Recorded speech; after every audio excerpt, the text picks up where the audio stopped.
안녕하세요. KT중앙연구소 백성훈입니다.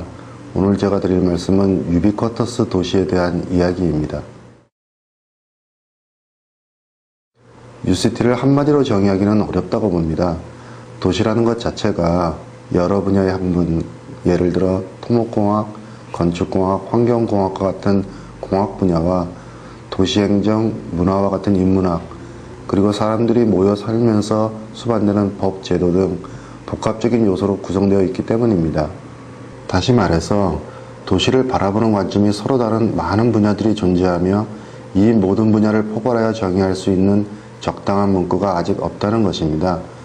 굳이 정의하면 도시행정, 도시건설에 IT 기술이 대폭 적용된 도시가 UCT라고 말할 수 있습니다. 그렇지만 UCT라는 개념이 등장하기 이전에도 IT 기술이 도시 건설과 행정에 도입되어 왔기 때문에 이 말도 정확한 의미라고 하기는 어렵습니다.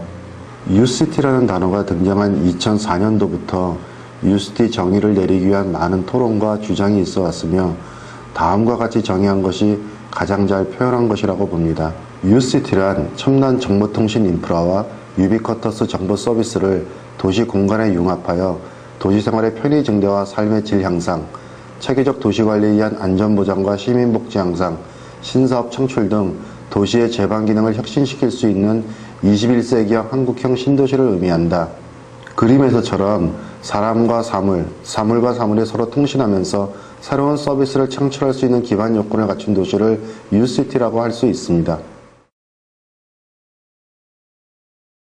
국토해양부가 올해 1월에 발표한 공식 자료에 의하면 우리나라의 준공된 UCT는 화성 동탄이며 실시 설계 또는 공사 중인 UCT는 파주 운정, 광교 신도시를 비롯하여 12개 도시, 실시계획 발주를 계획하는 도시는 39개입니다. 화성 동탄 신도시는 구 토지공사가 건설한 도시이며 도시 생활, 안전, 방범 서비스가 특징인 도시입니다. 그리고 파주 운정 신도시의 UCT 구축 사업은 생태 환경 그린 도시를 표방하고 있습니다. 그리고 올해 대전 도안, 세종, 인천 송도 신도시 구축 사업이 발주될 예정입니다.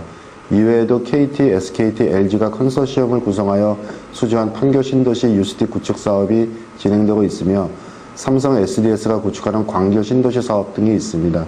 정보통신부가 존재하던 시절에는 건설교통부와 정보통신부가 MOU를 체결하여 UCT 사업을 이끌었습니다.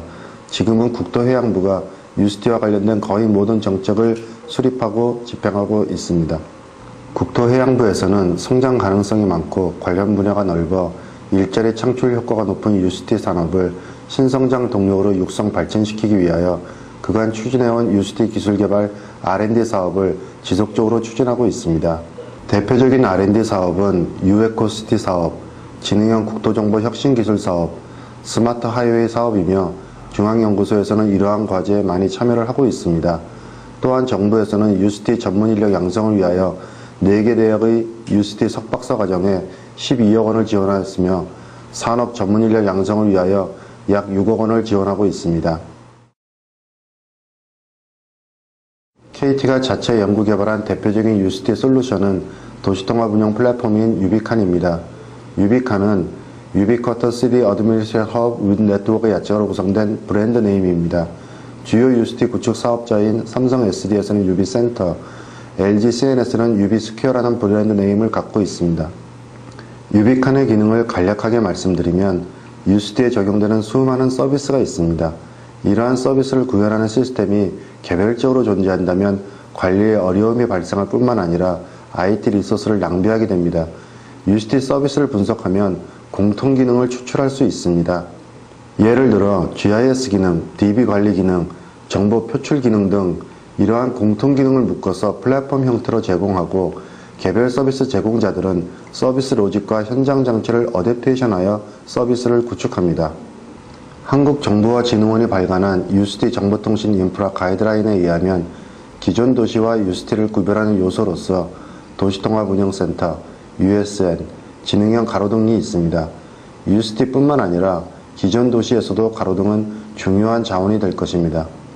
도시 미관을 위하여 도시 시설물들을 지하에 설치하고 있는데 가로등은 지상에 설치될 수밖에 없는 시설물입니다. 이러한 가로등을 단지 조명에만 활용한다면 너무 아깝다는 생각이 들었습니다. 가로등에 방범용 CCTV, USM 구현을 위한 데이터 수집 장치, 스피커, 마이크, 디스플레이 장치 등을 추가하여 공간의 유비쿼터스화를 달성할 수 있습니다. 올해 마포 UST 시범지구에서 이러한 지능형 가로등을 만날 수 있습니다. 전자신문 보도에 따르면 2009년 초기에 UST 시장을 3천억 원 규모로 예상하였습니다. 2008년도에는 1,200억 시장이었는데 지자체들이 경쟁적으로 UST를 추진하면서 매년 50% 이상 팽창할 것으로 예상을 합니다. 국토해양부에서도 그동안에는 UST 사업이 주로 시스템 구축에 집중되었지만 향후 RFID, 와이브로 등 IT 제품과 유홈, 유트래픽과 같은 파생시장의 활성화를 가져올 것이라고 이야기한 바 있으며 전자부품연구원에서는 2010년에는 파생시장을 합쳐 UST를 통하여 51조 원의 생산 유발 효과를 기대한다고 발표한 바 있습니다. 도시를 건설하는 비용은 수조 또는 수십조 원이 드는 사업입니다. UST 사업은 도시에 IT라는 옷을 입히는 사업인데 그 비용은 통상 도시건설 비용의 약 1 내지 2% 정도라고 추산을 합니다. 예를 들어 4대강 정비사업의 예산이 22조 원이라고 하는데 4대강의 IT를 활용한 수질관리, 홍수관리 등에 소요되는 예산은 약 2,200억 정도 될 것입니다. 그동안 KT는 UST 산업이라는 새로운 비즈니스를 탄생시켰습니다. SKT의 경우 UST 관련 조직을 확대 개편하였는데 그 이유가 UST 산업이 통신시장의 정체성을 돌파하기 위한 새로운 산업으로 인식하였기 때문입니다. UST는 통신, 건설, SI 등 다양한 산업군의 시너지를 낼 수 있는 산업입니다. 우리 아버지 세대들이 열사의 나라 중동에서 땀 흘려 일하면서 습득한 기술을 바탕으로 하여 우리나라의 건설 기술은 이제 세계 톱 클래스입니다. 이러한 정상급 건설 기술과 우리나라의 또 하나의 강점인 IT 기술을 융합하면 UST 산업은 수출 전략 항목으로 성장할 수 있으며 정부에서도 그런 점을 인식하여 UST 월드 포럼을 준비하는 등 수출 산업 활성화를 위한 지원을 하고 있습니다. 지금까지 UST는 신도시를 대상으로 하였는데 기존 도시에도 유비쿼터스 기술이 적용되어 우리나라의 모든 사람들이 유비쿼터스 서비스를 누릴 수 있는 미래가 곧 다가올 것입니다. 감사합니다.